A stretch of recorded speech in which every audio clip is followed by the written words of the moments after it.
Today's video is on this tough proof question. Now you might be surprised to know that this came up in a GCSE specimen paper, but I could see this turning up in an A-level paper also. If you'd like to have a go with this question, pause the video now and attempt it. So reading this question, it says that these are the first 5 terms of an arithmetic sequence. Now the property of an arithmetic sequence is that there is a fixed difference between consecutive terms. Essentially 13 minus 7 is 6. So adding 6 gives me the next term. 19 minus 13 is 6, and so on. You can see that I'm adding 6 every time.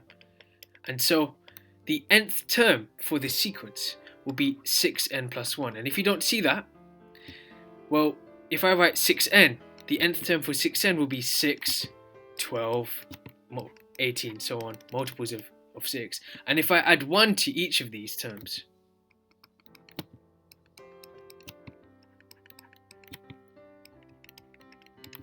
you can see that I get the terms required, and so this is my nth term. So I've got the first part of the question. I've got an algebraic expression that represents any number in this arithmetic sequence, because I want to prove this using algebra. And what I mean by that is whatever n is, if n is 10, I get 61. If n is 5, I get 31. If n is 3, I get 19. So I can get any term in this sequence by changing n with a number, and the number will be representing the term number, so it will be a positive integer. The first term is when n is 1. 6 times 1 plus 1, 7. 6 times 2 plus 1, 13, and so on. Okay, let's read the rest of the question. Prove that the difference between the squares of any 2 terms in this sequence is always a multiple of 24. So now I need to represent the 2 different numbers in this sequence using algebra.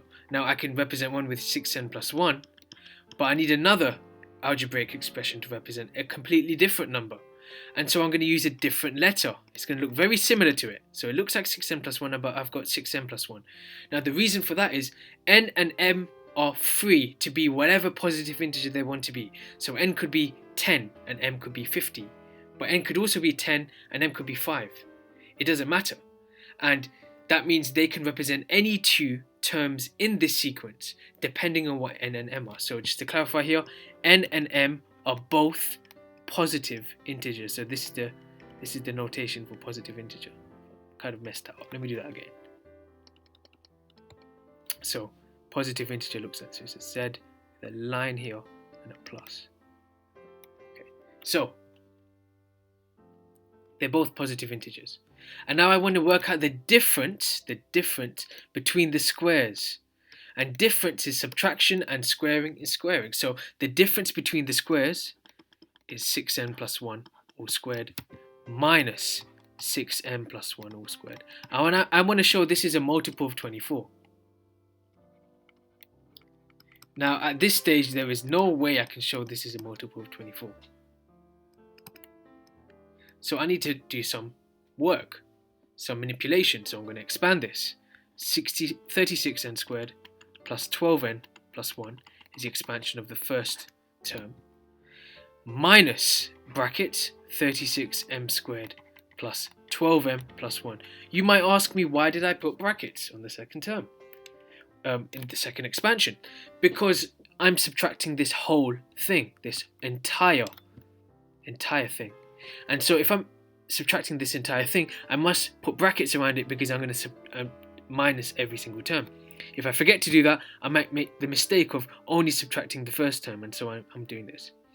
Now expanding this is going to give me 36n squared plus 12n plus 1 minus 36m squared minus 12m minus 1. And what I'm going to do here is bring together the terms with the same coefficient. So 36 both here. That's going to give me 36n squared, n squared, not m squared. Let's bring that back. 36n squared minus 36 m squared, and then I'm going to do 12n minus 12m, and I should notice that these ones cancel, 1 and minus 1. Now I've got this, But I'm no closer to making this look like a multiple of 24. I do know that these are multiples of 36 and these are multiples of 12, but a multiple of 36 minus a multiple of 12 doesn't mean it's a multiple of 24. That's not how it works. So I need to do a bit more manipulation here. I'm going to factorize out 36, brackets, n squared minus m squared. And I'm going to add 12 brackets n minus m. And what I need to notice here, and I hope you have noticed it, that this can be factorized using the difference of two squares. So I need to be able to recognize the difference of two squares here and write this as 36 m plus m n minus m plus 12 n minus m. I'm just going to bring this down a little bit. And now I can factorize. Just bring that up. Now I can factorize. I can factorize out n minus m in both terms. And I can also factorize a 12 because 12 times 3 is 36. So I'm going to take out those two terms. 12 brackets n minus m square brackets. 12 times 3 is 36. I'm left with an m plus m. And 12n minus m times 1 will give me that 12n minus m, like that. So I've got this, and I have to still show this is a multiple of 24. And it looks like I'm getting somewhere. I've got 12 times something, so 12 times this thing, times this thing. And so I need to do some manipulation here to be able to understand what's going on. And what I'm talking about is the fact that 12 times an even number will be a multiple of 24. So think about this. 12 times even will be 12 times 2 times something, because any even number is a multiple of 2, and that'd be 24 times something. So if I can show that what I've underlined in purple is a multiple, is even, then I can show this is a multiple of 24. Now this is where I have to do a bit more thinking. N and m are both positive integers. Therefore, if they're both integers, we should agree that n minus m, the difference of two integers, is an integer, and the sum of two integers is an integer. So these are both integers. And the reason for that is I've got n minus m here, and I've got m plus m here. And the reason for that now is that I can split integers into two categories, even or odd. So again, n and m are integers, therefore the difference between two integers is an integer, and the sum of two integers is an integer. That's very important for you to understand here. So now I've got two things I'm going to look at. I'm going to look at when n minus m is even and when n minus m is odd. And that will allow me to look at all the possible considerations I can take into account when I'm looking at this expression. So, case 1, n minus m is even. Now, if n minus m is even, if the difference between two numbers is even, then the sum of the two numbers is also even. So, if n minus m is even, m plus m is also even. So think about it. 6 minus 4 is 2. 6 plus 4 is 10. So I could rewrite this expression as 12 times even times 3 times even plus 1. And that's going to be 12 times even. What's 3 times even? 3 times even. Think about like 3 times 2. It's even. And even plus 1 is odd. And even times odd is even.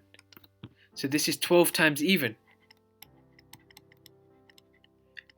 And 12 times even is a multiple of 24. I can write this as 12 times 2, let's say 2a, where a is an integer, because any even number is a multiple of 2. A is an integer. And therefore, I have shown it's a multiple of 24. So that was case 1, where n minus m was even. What about if n minus m is odd? Well, if n minus m is odd, m plus m is odd, of course. 5 minus 2 is 3, 5 plus 2 is 7. So I get 12 times odd times 3 times odd plus 1. And that's going to be 12 times odd times 3 times odd. Well, 3 times odd is odd. 3 times 5, 15, odd. And then I add 1 to it. So 3 times odd plus 1 is even. And 12 times odd times even, well, odd times even is even.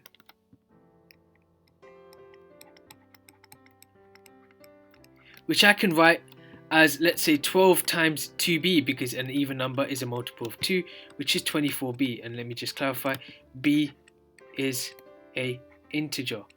So just a little typo there. A doesn't necessarily need to be an integer, a positive integer. It can be any kind of integer. And I've proven it. I've shown when n minus m is even, we got 24a, and when n minus m was odd, we got 24b. Therefore, the statement is true. And that's it. So, very difficult question to put in GCSE paper, that's for sure.